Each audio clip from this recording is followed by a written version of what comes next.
The recording begins with the desperate, ragged breathing of a man clinging to consciousness. It is 3 Sol a.m. on March 1st, 2008, in the quiet, wooded isolation of Alba, Texas. When the dispatcher answers, the voice on the other end is barely intelligible, punctuated by wheezing sobs. Terry Caffey, bleeding from 5 gunshot wounds, has just crawled 300 yards through the dark forest to his neighbor's porch to deliver a message that defies comprehension. "My whole family is dead," he gasps, his voice breaking under the weight of physical and emotional agony. "They killed them. They killed them all." As first responders descended on the cafe property, the night sky was illuminated by a towering inferno. The family's 2-story log cabin was engulfed in flames, a final act of desecration meant to erase the atrocities committed inside. When the fire was finally extinguished, the charred ruins revealed the grisly truth Terry had narrowly escaped. His wife, Penny, had been nearly decapitated with a samurai sword. His sons, 13-year-old Matthew and 8-year-old Tyler, had been shot and stabbed to death in their bedrooms. The sheer brutality of the attack suggested a crime of maniacal rage, the kind usually reserved for cartels or psychopaths. Yet, as the smoke cleared, the investigation turned not toward a wandering madman, but toward the heart of the Caffey family itself. To the outside world, they were the picture of Christian suburban perfection, a musical ministry family who toured local churches, bonded by faith and love. But the police quickly zeroed in on the one family member who was conspicuously missing from the wreckage: 16-year-old Erin Caffey. Terry Caffey, fighting for his life in the ambulance, had given police a name. It wasn't a stranger. It was Charlie Wilkinson, Erin's 19-year-old boyfriend. Wilkinson had been forbidden from seeing Erin, a restriction that sparked a murderous resentment. But as detectives tracked down the young couple, found driving casually in a getaway car, the narrative seemed straightforward. A violent boy had destroyed a family to steal the girl he loved. However, as the interrogation room cameras began to roll, the dynamic shifted.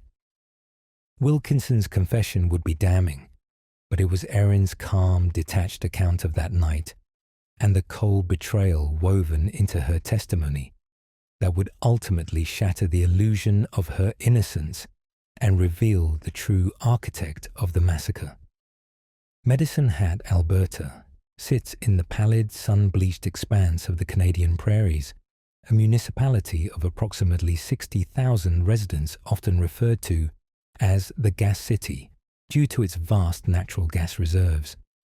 In 2006, the social topography of the town was characterized by a pervasive conservatism, a community deeply rooted in traditional family structures and religious adherence.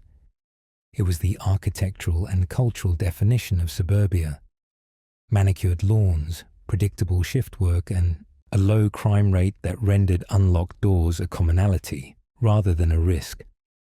The residence at the center of the impending violence was located on First Street, SW. It was a modest, well-maintained 2-story home that projected stability. Inside lived the Richardson family, a unit that, by all external metrics, exemplified the aspirations of the local middle class. Mark Richardson, 42, was a dedicated laborer and handyman known for his work ethic and mild temperament. His wife, Deborah Richardson, 48, worked as a security guard and educational assistant. They were parents to 2 children, a 12-year-old daughter, Jasmine, and an 8-year-old son, Jacob. The family dynamic was not one of neglect, but of intense, protective engagement. Mark and Deborah were known to be attentive parents, involved in their children's academic and extracurricular lives. However, the psychological climate within the home had begun to shift in the year preceding the murders, darkening in correlation with the drastic behavioral changes of their daughter. To understand the catalyst for the events of April 23, 2006, one must examine the rapid and radical deviations in Jasmine Richardson's personality. Until the age of 11, Jasmine was described by teachers and peers as a cheerful, compliant child. She participated in the Girl Guides and maintained high grades. However, the onset of puberty coincided with a violent rebellion against the aesthetic and moral rigidity of her parents' world. Jasmine adopted the visual markers of the goth subculture, dyeing her hair black and wearing heavy, dark makeup. While adolescent experimentation is statistically normal, Jasmine's immersion went beyond sartorial choices. It became her primary psychological framework.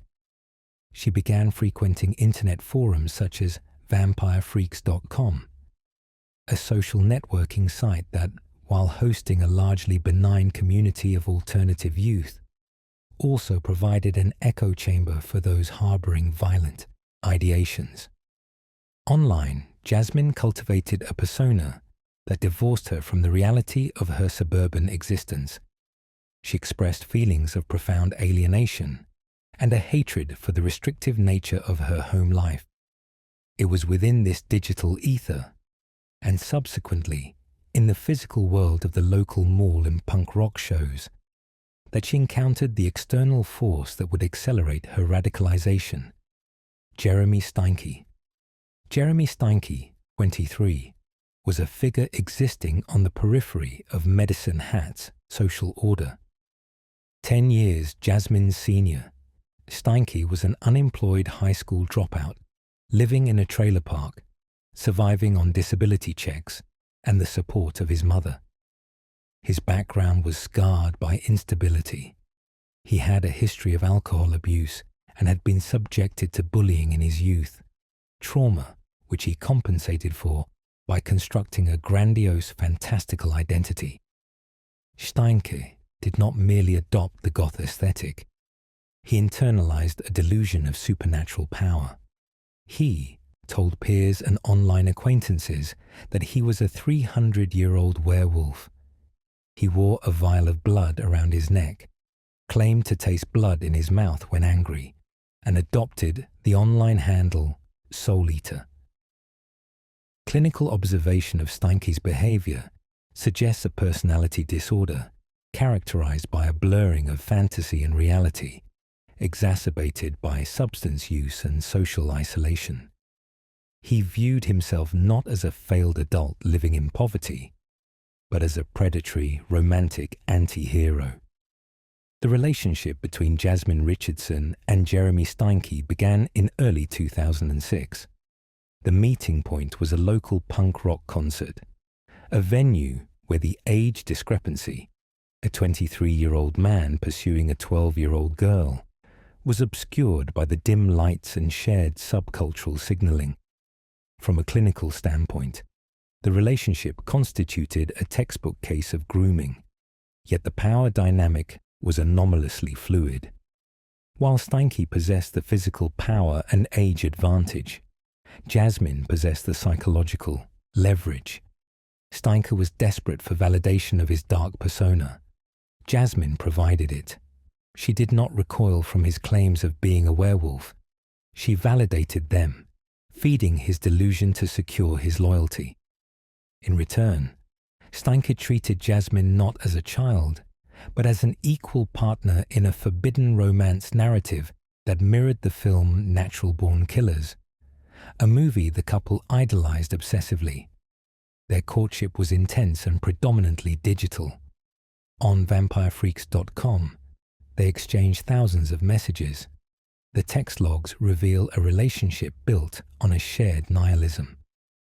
They reinforced each other's grievances against the world, creating a folie à deux, a shared psychosis where the moral laws of society were replaced by their own internal logic. The friction point arrived when Mark and Deborah Richardson discovered the nature of their daughter's relationship. The age gap alone, 10 years, with Jasmine being significantly under the age of consent, constituted a criminal offence. The parents reacted with appropriate severity. They grounded Jasmine, revoked her internet privileges, and strictly forbade her from seeing Steinke. In a standard adolescent scenario, this restriction might have led to sulking or sneaking out. In the volatile chemical mixture of the Steinke-Richardson dynamic, it was interpreted as an act of war. Jasmine viewed her parents not as protectors, but as captors standing in the way of her immortal love. Steinke, whose fragile ego was entirely dependent on Jasmine's adoration, viewed Mark and Deborah as antagonists in his heroic narrative. The restrictions imposed by the Richardsons inadvertently accelerated the couple's planning. Deprived of easy physical access to one another, their communication became covert and increasingly violent. Jasmine used school computers and friends' devices to message Steinke. The tone of these messages shifted from romantic angst to homicide ideation. Jasmine complained of her captivity, utilizing hyperbolic language to describe her home life. Steinke responded with promises of liberation. The dialogue began to feature hypothetical scenarios of removing the obstacles. It is crucial to note that during this period, Steinke's friends later testified that he frequently spoke of killing Jasmine's parents, but these threats were dismissed as the posturing of an eccentric goth trying to look tough. The community's failure to distinguish between subcultural theatrics and genuine sociopathic intent created a permissive environment for the escalation. By April 2006, the ideation had solidified into intent. The disparity in their ages and life experience created a fatal feedback loop. Jasmine, with the impulsivity and emotional immaturity of a 12-year-old, demanded a solution to her grounding. Steinke, with the capacity of an adult male and a desperate need to prove his devotion, felt compelled to provide that solution. Evidence gathered later showed that the couple discussed the logistics of the murder with chilling casualness. They debated methods, aiming for silence and efficiency. The plan was not merely to escape, but to annihilate the family unit entirely. The inclusion of 8-year-old Jacob in their discussions marked the transition from a crime of passion, killing the oppressors, to a crime of elimination, killing witnesses. The psychological landscape of the Richardson home in the days leading up to the murder was one of unsuspecting normalcy cloaking a high-risk threat. Mark and Deborah believed they were managing a rebellious daughter through standard discipline. They were unaware that they were cohabiting with a conspirator who was actively coordinating their deaths with a man who believed himself to be a lycanthrope. On the evening of April 22, 2006, the digital planning ceased and physical preparation began. Steinke, along with a female friend who would later serve as an accessory, prepared to drive to the Richardson home. He dressed in black combat gear, concealing a knife. The suburb slept, the quiet streets of Medicine Hat offering no indication of the breach that was about to occur. The relationship, forged in the shadows of the internet and fueled by the friction of suburban restriction, had reached its critical mass. The Romeo and Juliet narrative they had constructed was about to be rewritten as a massacre. The timeline of the massacre at First Avenue SW in Medicine Hat, Alberta, began establishing its fatal rigidity shortly after midnight on April 23, 2006. Jeremy Steinke, 23 years old and operating under the self-assigned alias Lucifuge, approached the residence of the Richardson family under the cover of darkness. He was heavily intoxicated, having consumed a significant quantity of alcohol and cocaine earlier that evening, substances that exacerbated his delusions of vampiric grandeur. He was dressed in his characteristic Gothic attire, concealing a folding knife and a smaller blade. Inside the residence, 12-year-old Jasmine Richardson awaited his arrival. The house was dark. The occupants, Mark Richardson, 42, Deborah Richardson, 48, and Jacob Richardson, 8, asleep in their respective rooms. Forensic reconstruction indicates that there was no forced entry. The security of the home was compromised from within. Jasmine Richardson unlocked the side door, facilitating Steinke's silent entry into the basement living area. The basement served as the initial staging ground. Here, the two conspirators conferred briefly. The plan, discussed extensively on the website vampirefreaks.com and via instant messaging in the weeks prior, was now operational. The objective was the total elimination of the family unit to facilitate a runaway fantasy. The violence commenced approximately 30 minutes after Steinke's entry. Deborah Richardson, sleeping in the master bedroom on the ground floor, was the first target. The noise discipline of the intruders failed. A sound, likely a creaking floorboard or a whispered exchange, roused Deborah. Investigative analysis suggests Deborah exited the bedroom to investigate the disturbance. She encountered Steinke in the hallway or near the base of the stairs. The confrontation was immediate and catastrophic. Steinke attacked with a level of ferocity that suggested a complete dissociation from reality. Deborah sustained 12 stab wounds. The autopsy report detailed the chaotic nature of the attack, identifying multiple defensive wounds on her hands and forearms, indicative of a desperate struggle to shield her vital organs. The fatal blows, however, were concentrated on her torso. The weapon punctured her lungs and severed major arteries. Blood spatter analysis on the hallway walls indicated that the attack began while she was standing and continued as she fell. There was no hesitation. The violence was kinetic and overwhelming. Deborah Richardson succumbed to massive internal hemorrhaging and exsanguination on the floor of her own home. The commotion of Deborah's murder, the screams and the physical thudding of bodies against drywall, woke Mark Richardson. He emerged from the master bedroom, likely disoriented, but reacting to the immediate threat. Mark found himself face to face with Steinke, who was now covered in Deborah's blood. Unlike the ambush on Deborah, the engagement with Mark was a brawl. Mark Richardson fought for his life.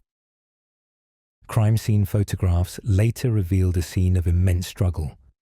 Furniture was overturned, and blood smears were located at varying heights, documenting the dynamic movement of the combatants.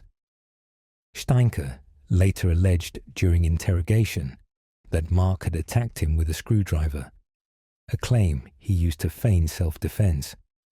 However, forensic evidence painted a picture of a relentless offensive by the intruder. Mark sustained massive trauma. The knife was used with piston-like efficiency. Mark suffered multiple lacerations to the upper body, but the decisive factor was the sheer volume of wounds. He was stabbed repeatedly in the chest and abdomen. Despite his injuries, Mark attempted to defend his home. He managed to inflict minor injuries on Steinke, later documented as superficial cuts and bruises, but he was ultimately overpowered by the younger, armed assailant. Mark Richardson died near the master bedroom, his body bearing the signs of a violent, prolonged defense. The basement and ground floor were now secured by the assailants. The final phase of the massacre took place on the upper level of the home. 8-year-old Jacob Richardson had been awoken by the screams of his parents. Evidence suggests the boy was terrified, remaining in his bed as the carnage unfolded below. Following the elimination of the parents, the focus shifted to the no witnesses clause of their agreement. Steinke and Jasmine ascended the stairs. The psychological dynamic at this stage shifted. While Steinke had been the primary physical aggressor against the adults, the death of Jacob required a collaborative resolve. Jacob was found in his bed. The interaction was brief. Steinke attacked the child, inflicting a deep transecting laceration to the throat. The wound was immediately fatal, severing the carotid artery and trachea. Unlike the chaotic struggles downstairs, the murder of Jacob was executed with execution-style precision. The blood saturation on the bedclothes indicated that Jacob died where he lay, with little to no opportunity for flight or defense. Forensic analysis of the scene later recovered specific biological material linking both Steinke and Jasmine to the room, solidifying the timeline that the child was saved for last. With the biological family eliminated, the residents at First Avenue SW fell silent. The time frame immediately following the murders, between 2:05 a.m. and 4:18 a.m., was utilized for a disorganized attempt at flight rather than a sophisticated cleanup.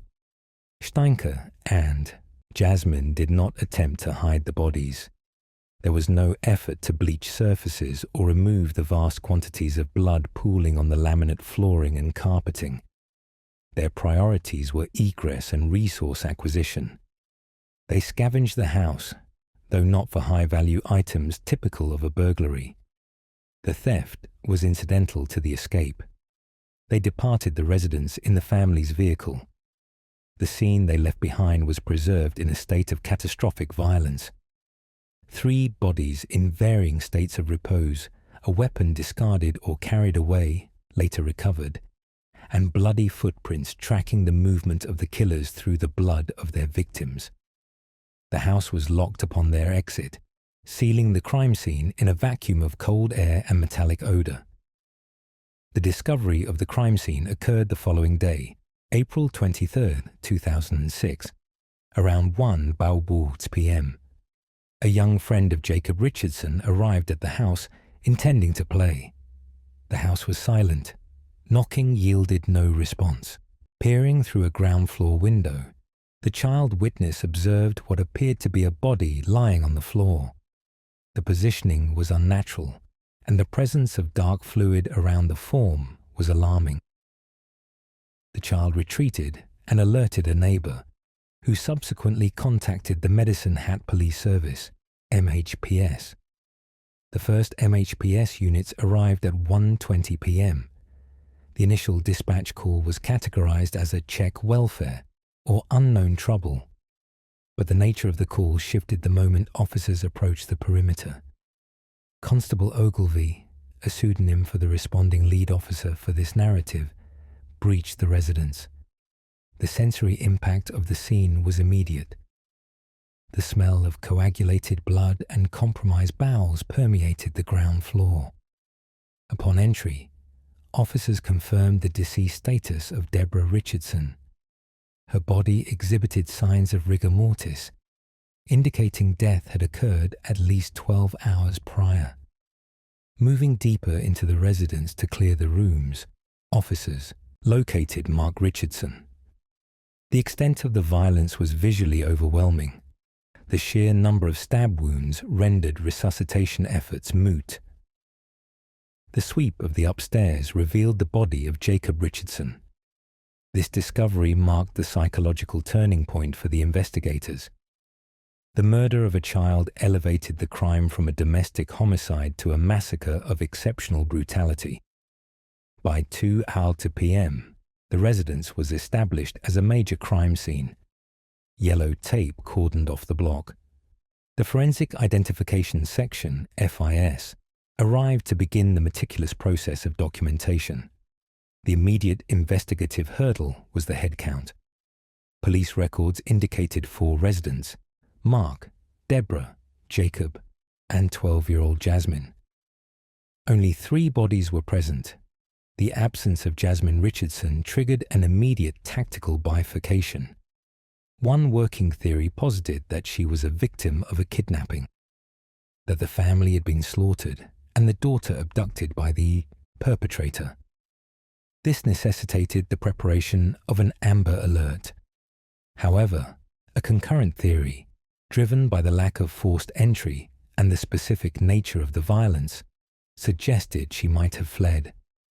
Inside the house, forensics experts began reading the blood. Impact spatter. High-velocity spatter was found on the walls near Deborah's body, consistent with stabbing motions while the victim was upright. Transfer patterns. Bloody shoe prints were identified. Preliminary sizing indicated two distinct sets of footprints, one larger set, consistent with a male, size 10 till 11, and one smaller set. This was the first physical evidence contradicting the lone intruder theory. The computer. In the basement, investigators secured the family computer. This piece of hardware would eventually provide the digital blueprint of the conspiracy, but in the immediate hours, it was simply an object to be bagged. As the FIS team worked the interior, detectives interviewed neighbors and family friends. The narrative of a troubled relationship surfaced rapidly. Witnesses described an older boyfriend, Jeremy Steinke, known for his eccentric behavior and gothic affectations. The discrepancy in the footprint sizes, combined with witness statements regarding Jasmine's relationship with Steinke, shifted the investigative momentum. The police were no longer looking for a random home invader. They were looking for a 23-year-old male and the missing 12-year-old daughter, not necessarily as a victim, but as a person of interest. By the evening of April 23rd, the investigation had moved from the static horror of the crime scene to a dynamic manhunt. The brutality inflicted upon Mark and Deborah Richardson suggested a crime of passion and rage, but the calculated execution of Jacob Richardson pointed to something far colder: the elimination of liabilities. Summary of medical examiner findings, preliminary. The bodies were removed from the scene late that evening. Preliminary examination by the medical examiner confirmed the cause of death for all three victims as multiple stab wounds. Mark Richardson. Cause of death was massive blood loss due to organ perforation.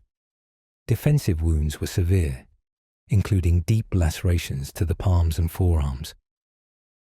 Deborah Richardson. Cause of death was shock and hemorrhage. No sexual assault was indicated. Jacob Richardson. Cause of death was a single deep incised wound to the neck. The night of blood had ended, leaving behind a sterile collection of evidence bags, a devastated community, and a trail leading directly to Jeremy Steinke and Jasmine Richardson, who were currently driving through the Saskatchewan plains, believing they had successfully rewritten their reality through murder. The atmosphere inside the Court of Queen's Bench in Medicine Hat, Alberta, in November 2008, was not charged with the frenetic energy of a media circus, but rather the heavy, suffocating silence of a community waiting to exhale. In the prisoner's dock sat Jeremy Allen Steinke. The 25-year-old, known to his friends by the self-assigned moniker Soul Eater, had been scrubbed of the goth aesthetic that defined his persona during the April 2006 murders. Gone was the vial of blood he once wore around his neck. Gone were the trench coats and the black eyeliner. In their place was a man in a nondescript suit, clean-shaven, hair cropped short, looking less like a supernatural entity and more like a bewildered accountant. This visual sanitization was a calculated move by the defense, intended to decouple the man from the monster who had slit the throats of Mark and Deborah Richardson and their 8-year-old son, Jacob. Steinke's defense hinged on a narrative of diminished capacity and manipulation, that he was a love-struck, delusional young man acting under the hypnotic sway of his 12-year-old girlfriend, Jasmine Richardson. He was the weapon they argued, but she was the hand that wielded it. To secure a conviction for 3 counts of first-degree murder, the Crown needed to prove premeditation and intent. They needed to bridge the gap between Steinke's internet bravado, his online role-playing as a lycanthrope, and the cold, kinetic reality of the knife he plunged into the Richardson family. The physical evidence was overwhelming, but the psychological context was the battleground. That battleground shifted decisively when the Crown called their star witness, the daughter, the co-conspirator, the girl known legally during the proceedings only as JR, but known to the world as Jasmine Richardson. When Jasmine Richardson entered the courtroom, the air seemed to leave the room. She was no longer the 12-year-old girl with the blackened eyes found in the digital photos on the Nexopia social media platform. Now 14, she had already been convicted of the triple murder in a separate trial, sentenced to the maximum penalty available for a youth offender in Canada, 10 years. She had nothing left to lose. Her testimony was not a plea bargain. It was a recounting of history. Steinke did not look at her. He stared straight ahead, his jaw set. This was the girl for whom he had allegedly massacred a family, the Juliet to his twisted Romeo. The defense hoped that her presence would underscore her dominance over him, that the jury would see a manipulative sociopath who had led a vulnerable man astray. Instead, what took the stand was a soft-spoken teenager whose flat, clinical recollection of the night in question would dismantle Steinke's romanticized defense piece by piece. Crown Prosecutor Ramona Robbins guided Richardson through the timeline with surgical precision. The testimony began with the digital prelude. Richardson confirmed the emails and MSN Messenger logs that had been presented into evidence, conversations where she and Steinke discussed the necessary elimination of her parents because they opposed the couple's age gap relationship. "We talked about different ways to do it," Richardson testified, her voice devoid of the tremor one might expect when discussing patricide. She described a plan that was not the product of a sudden psychotic break, as Steinke's defense suggested, but a mutually agreed-upon strategy. She detailed the night of April 23, 2006. She had been at home, watching the movie Natural Born Killers. She described unlocking the side door of her parents' home, a signal to Steinke that the path was clear. This admission was critical. It established that Steinke did not break in as a chaotic invader, but entered as an invited executioner. The courtroom grew deathly still as she described the moment Steinke entered the basement bedroom where she was waiting. He was dressed in black, wearing a mask, but the mask slipped, both literally and figuratively, as the violence began. "He went upstairs," she stated. "I heard my dad scream." Richardson's testimony regarding the physical struggle was devastating to Steinke's claims of a blur or blackout. She described hearing the sounds of combat, her father, Mark Richardson, fighting for his life. Mark, a strong man, had defended his home with a screwdriver, managing to stab Steinke in the chest. But Steinke, fueled by adrenaline and rage, overpowered him.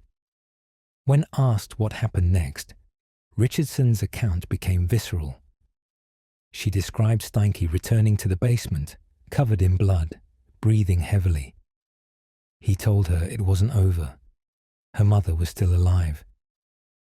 "He told me he had to slit her throat because she wouldn't die," Richardson told the jury. This specific detail, the necessity of the coup de grace, destroyed the narrative of a frenzied momentary lapse of reason.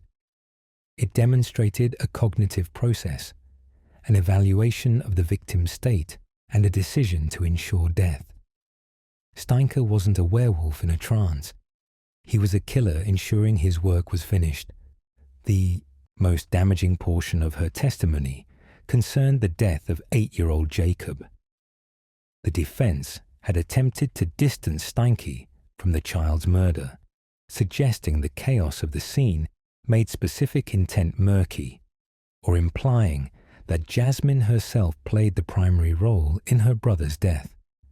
Richardson testified that after her parents were dead, the house was silent, save for the whimpering of the family dog. Then Jacob, awakened by the screams, appeared in the hallway. According to Richardson, Steinke looked at the boy. The boy looked at the carnage. Steinke did not flee. He did not collapse in horror at what he had done to the parents. Instead, he pursued the child. He said we couldn't leave witnesses, she testified. This single sentence hung in the air like smoke. It was the epitome of rationality, cold, criminal rationality. It stripped away the crime of passion defense entirely. A crime of passion does not pause to calculate the legal risks of a surviving witness. It does not chase a terrified 8-year-old into his bedroom to silence him. Richardson described seeing Steinke wipe the blood from his face, a gesture of almost mundane utility amidst the slaughter.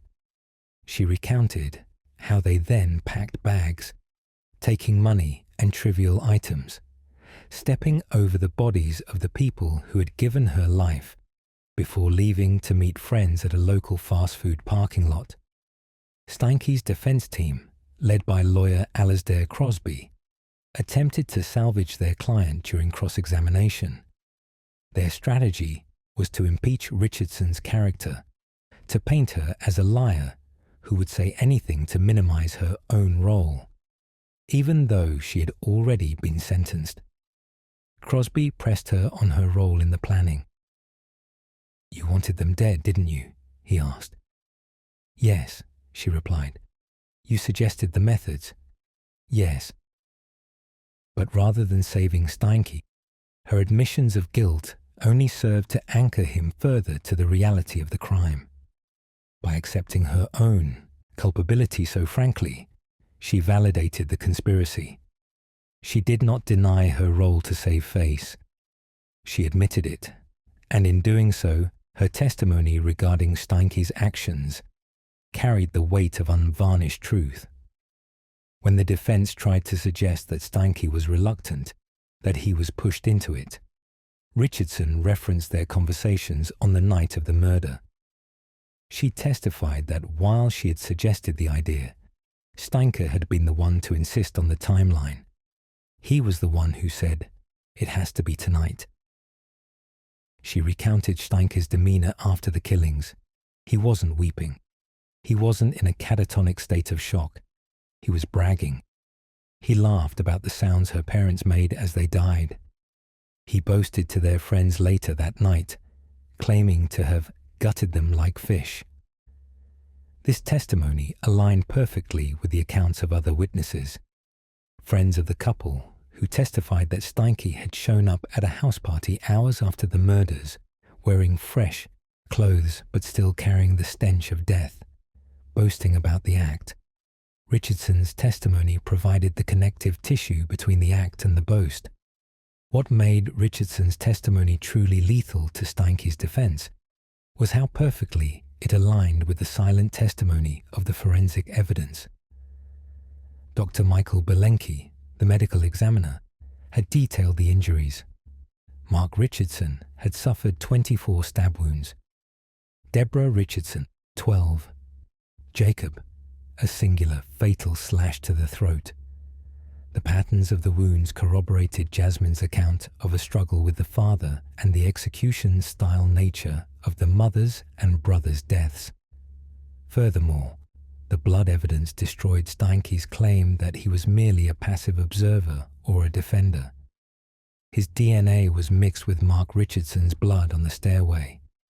The blood spatter on his clothing, which police recovered, was consistent with high-velocity impact, placing him as the active striker, not a bystander. When Richardson described Steinke cutting her mother's throat because she gurgled, the pathology report confirmed that Deborah's trachea had been severed in a manner consistent with a final, deliberate motion, distinct from the frenzy of the initial stab wounds. Her testimony was not a fabrication. It was a map of the autopsy report. The climax of the cross-examination came when the defense tried to evoke the werewolf persona. They asked about Steinke's belief that he was a lichen, a creature of the night.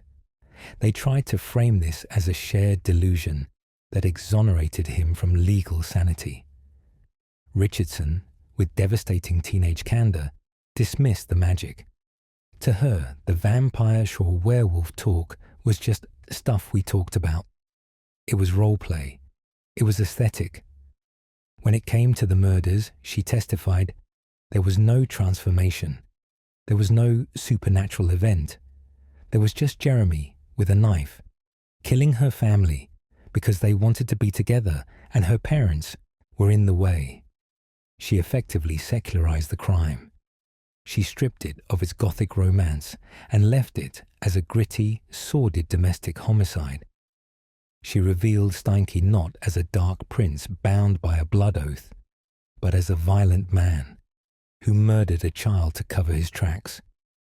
As Jasmine Richardson stepped down from the stand, the dynamic in the courtroom had shifted irrevocably.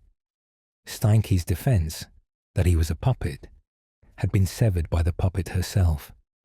She had painted a portrait of a partnership, yes, but one where Steinke was the enthusiastic enforcer. She confirmed that he had agency.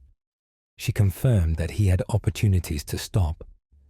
When the father fought back, when the mother was still breathing, when the child appeared in the hall, and at every juncture he chose violence. The jury did not need to like Jasmine Richardson to believe her. In fact, her coldness made her more credible regarding the brutality of the event. If she could be that detached about the death of her own family, her description of Steinke's detachment rang true. Steinke's destruction was absolute. The Crown did not need to scream or pontificate. They simply needed to point to the boy who killed an 8-year-old and then point to the girl who watched him do it and said, he did it to leave no witnesses.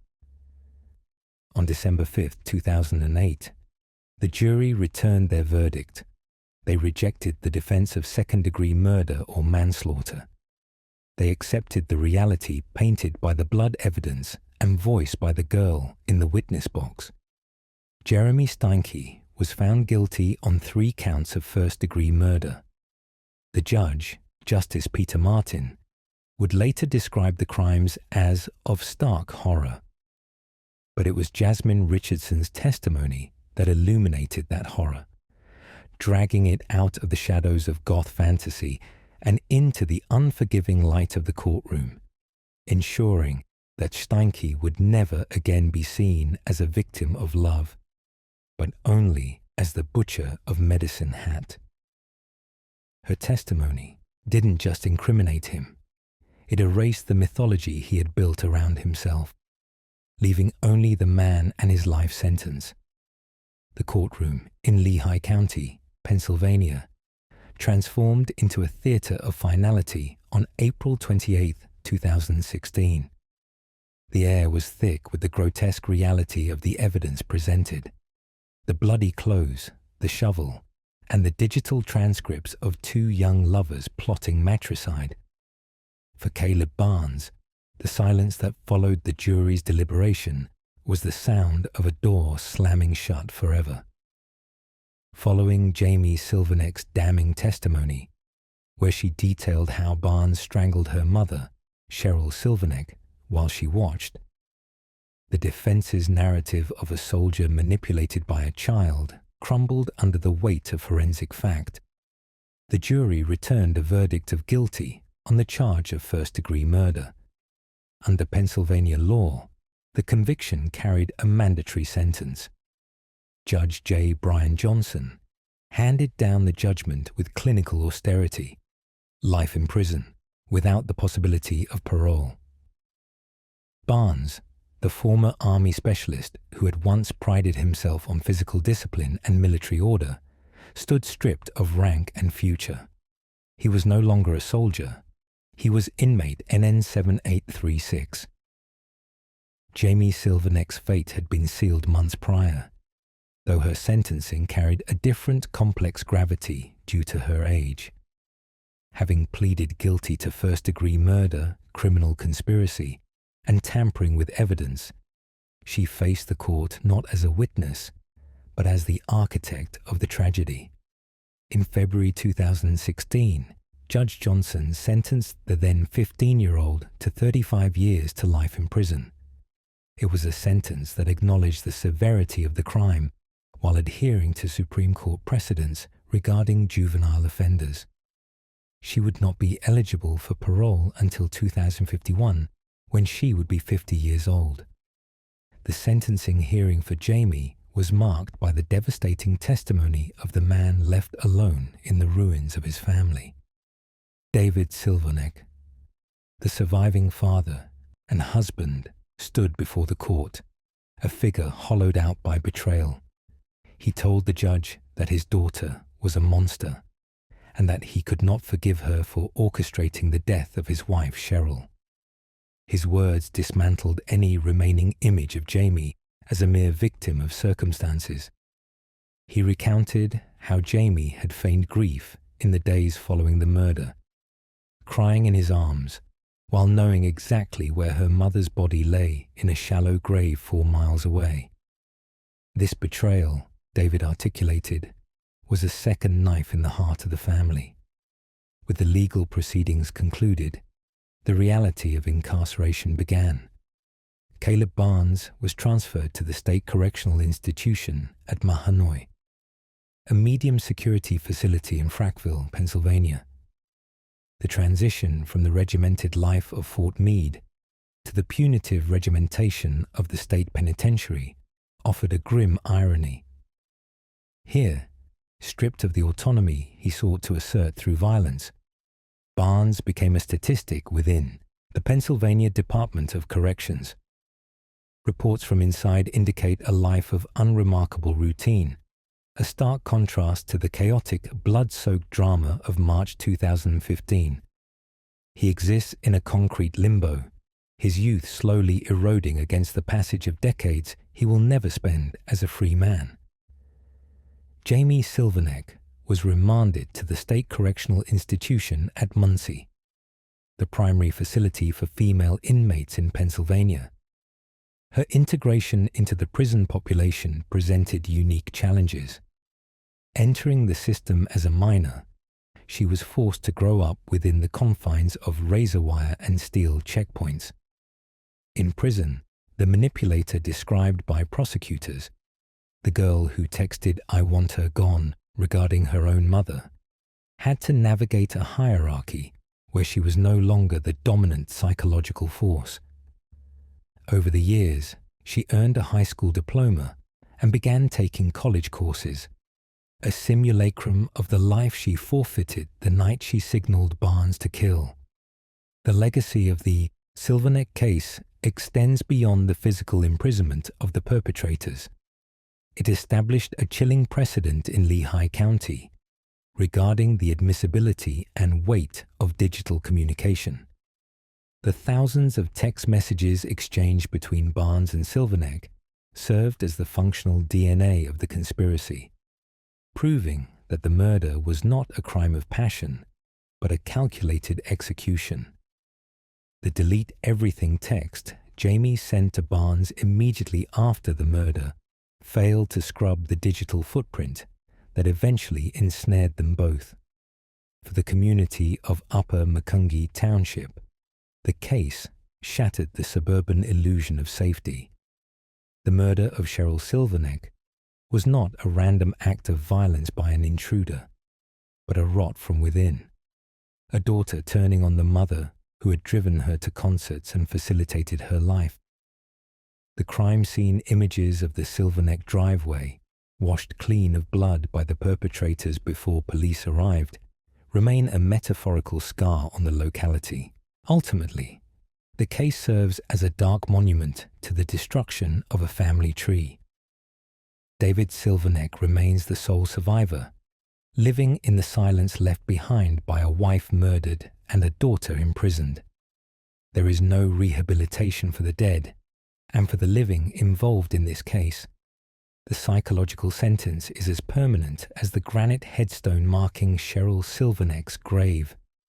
The testimony that destroyed Caleb Barnes did not save Jamie Silverneck.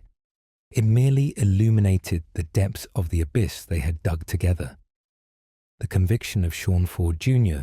for the aggravated murders of Jeffrey and Margaret Schobert marked the legal termination of a case defined by singular brutality and senseless loss. The Summit County Court of Common Pleas did not hesitate in its assessment of the events of April 2, 2013, handing down the death penalty, a sentence that reflects the sheer depravity of utilizing a sledgehammer to bludgeon two adults who had previously offered the perpetrator nothing but support and shelter. The trial dismantled the defense's narrative of a troubled youth acting on impulse, revealing instead a calculated trajectory of violence that began with the assault on Chelsea Schobert and culminated in the execution of her parents in their New Franklin, Ohio home. Central to this legal dismantling was the testimony of Chelsea Schobert herself. Her presence on the stand served as the final, irrevocable blow to Ford's defense. While the forensic evidence linked Ford to the crime scene, it was Chelsea's harrowing account of the relationship's toxic dynamics and her survival of his previous knife attack that contextualized the murders not as a crime of passion, but as an act of total annihilation born from a pathological need for control. Her bravery in confronting the man who had orphaned her provided the jury with the necessary emotional and factual grounding to reject any mitigating factors. It was a testimony that demanded justice, yet it underscored the tragic reality that her survival came at the cost of her entire support system. Ultimately, the verdict confirmed the total destruction of two families. The Schobert lineage was violently severed, leaving a daughter to navigate adulthood, carrying the trauma of her parents' slaughter. Simultaneously, the Ford family was left to grapple with the reality that their son had transformed into a killer capable of such intimate violence, ensuring his own erasure from society on death row. The case left a permanent scar on the New Franklin community, serving as a grim reminder of how quickly teenage rage, when fueled by manipulation and unchecked mental instability, can metastasize into lethal tragedy. Justice was served with clinical precision, but as the gavel fell, it resonated over a courtroom where no true victory was possible. Only the permanent, silent absence of Jeffrey and Margaret Schobert,